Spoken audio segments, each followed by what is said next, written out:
अपने पसंदीदा शो के फुल एपिसोड देखने के लिए अभी डाउनलोड करें दंगल प्ले ऐप।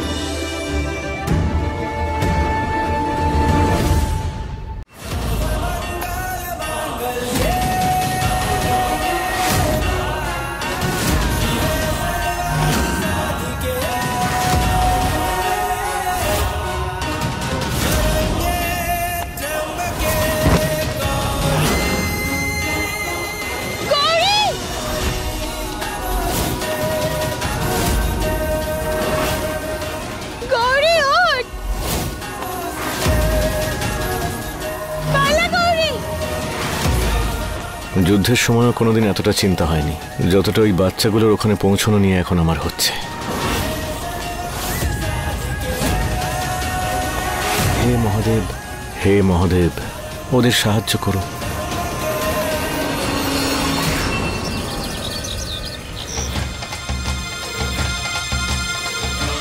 কি হয়েছে? কি এত চিৎকার করছো কেন? হাসিনা বেগম, এই কামিজটা অন্য কারোর। আয়ুব দাদা তো বাড়িতে নেই। এই কামিজটা আমি জারা ভাবির ঘর থেকে পেয়েছি।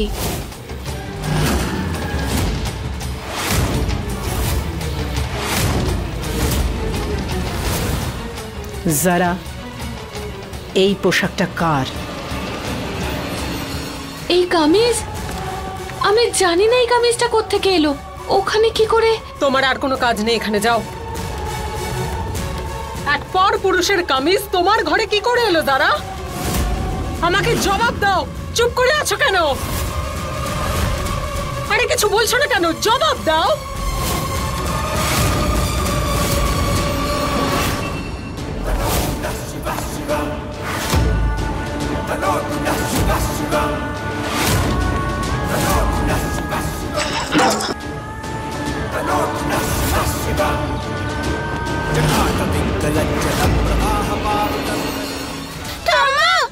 আমি পারবো না, আমি পারবো না যেতে। ঠাম্মা তোমাকে মার দেবে, তোমাকে যেতেই হবে ঠাম্মা। প্লিজ ঠাম্মা, প্লিজ আর একটুখানি।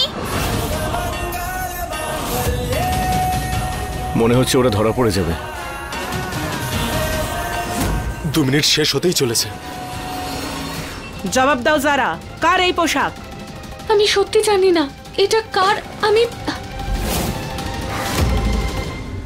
আপনারা সবাই আমাকে কেন দেখছেন? আমি জানি না এটা কার কামিজ আর আমার রুমে কি করে এলো।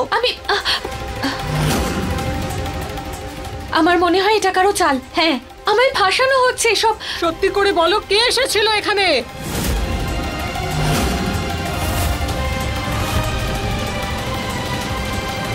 জবাব দাও জারা।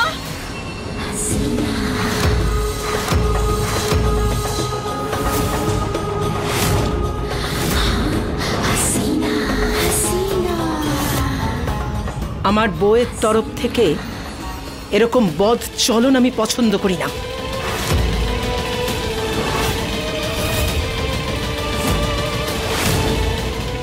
জবাব দাও, এই পোশাক কার? শেষবারের মতো জিজ্ঞেস করছি। আমি জানি না হাসিনা বেগম।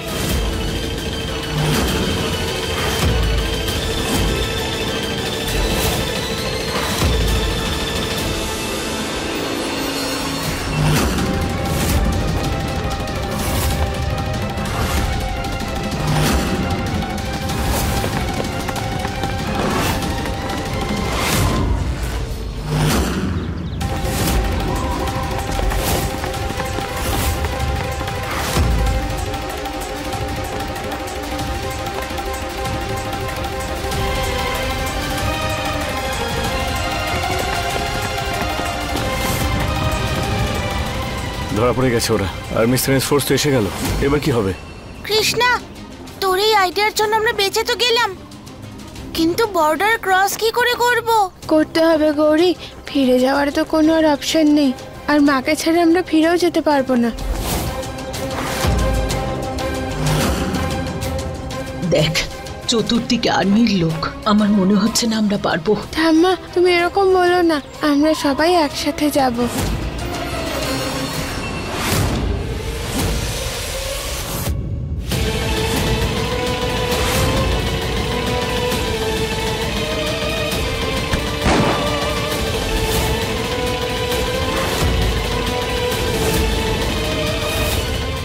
আদা, এটা কি অভদ্রতামি?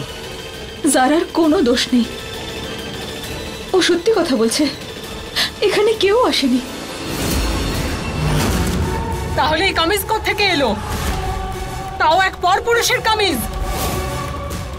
দেখুন, এরকম কিছুই হয়নি, কিছুই হয়নি এরকম। হ্যাঁ, আরে তাহলে তুমিই বলো, আমরা দাঁড়িয়ে আছি সত্যিটা শোনার জন্য। কারণ এই সব কিছু আপনি করেছেন।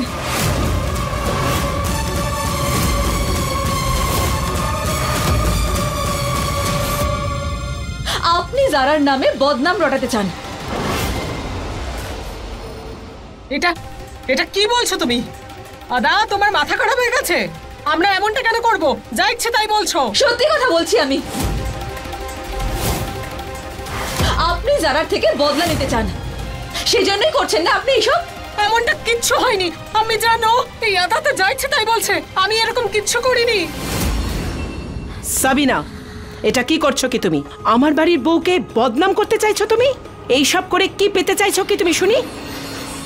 আমি জান, এখন আপনি আমার উপরে রাগ করছেন। সেই সময় তো আপনি চুপ ছিলেন যখন যারা সবার সামনে আমার ছেলেকে অপমান করছিল। বলুন আম্মি জান। আচ্ছা, এখন তুমি আমাকে শেখাতে চাইবে যে আমাকে কখন কি করতে হবে? তো বলো, গুলি কোথায় খাবে? কপালে না মাথায়? জবাব দাও।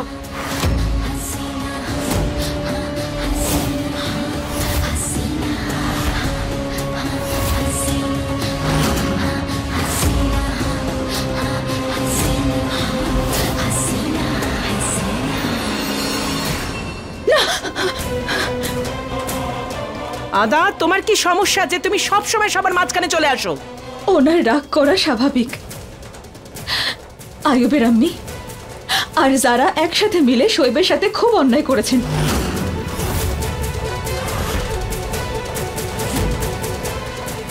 সেই জন্যই ওনার রাগ হয় আর উনি বাধ্য হন এই পদক্ষেপ নেওয়ার জন্য। যেদিন থেকে শোয়েব এই বাড়ির উত্তরাধিকারী হয়েছে, ও এই শাশুড়ি বৌমার জুটি পাগল হয়ে গেছে। ওকে বদনাম করতে চেয়েছে, ওর বিয়েটা ভেঙে দিতে চেয়েছে, অপমান করতে চেয়েছে প্রতি পদে। কতক্ষণ আর চুপ থাকবো আমিও তো মা? আপনিই বলেন না আম্মি জান, আমি যা কিছু করেছি আমার ছেলের জন্যই করেছি। নিজের ছেলের জন্য বাড়ির বউয়ের বদনাম করছেন, লজ্জা লাগে না আপনার? আরে লজ্জা তো তোমার পাওয়া দরকার, তোমার আর তোমার এই অত্যাচারী শাশুড়ির। তুমি উল্টোপাল্টা বলছো। ব্যাস, অনেক হয়েছে। আপনারা বন্ধ করুন এরকম ভাবে ঝগড়াঝাটি করো। যারা, এবার বুঝতে পেরেছো তুমি যে যখন মিথ্যে অপবাদ দেওয়া হয় তখন কিরকম লাগে? যখন ঘটনাটা নিজের সাথে হয় তখন মানুষ অন্যজনের দুঃখ, কষ্ট আর অসহায়তাটা অনুভব করতে পারে, তখন সে বুঝতে পারে। এমনিতেই আমাদের সবার জীবন অনেক ছোট, এই সমস্ত জঘন্য কাজকর্ম করে সেটাকে আরো ছোট করে কি লাভ? এবার বন্ধ করো। এবার যদি আর কেউ একটাও কথা বলে তাহলে আমি কিন্তু কাউকেই ছেড়ে কথা বলবো না। এই সময় সব থেকে গুরুত্বপূর্ণ হলো শোয়েব আর মায়রার নিকাহ। এই নিকাহ আমাদের অনেক বড় বড় লক্ষ্য পূরণ করতে সাহায্য করবে। আয়ুবকেও আমরা ফিরিয়ে আনতে পারবো। এই সময়টা ঝগড়া করার নয়, একজন আরেকজনের পাশে দাঁড়িয়ে সবাই মিলে একসঙ্গে কাজ করতে হবে। আর সবাই এটা নিজের মাথার মধ্যে ঢুকিয়ে নাও, ভালো হবে।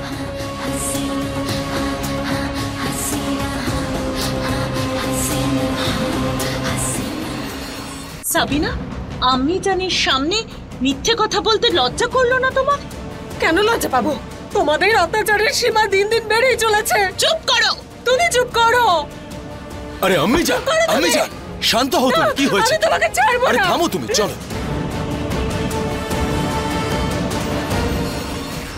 আমাকে শোয়েবের বিয়ের দিন যে করে হোক এই আরমানিস্তান থেকে বেরিয়ে আমার গৌরী কৃষ্ণের কাছে পৌঁছতে হবে।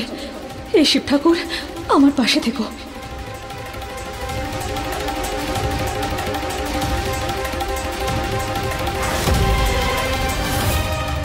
হে মহাদেব, আমাদেরকে সাহায্য করো মায়ের কাছে পৌঁছানোর জন্য।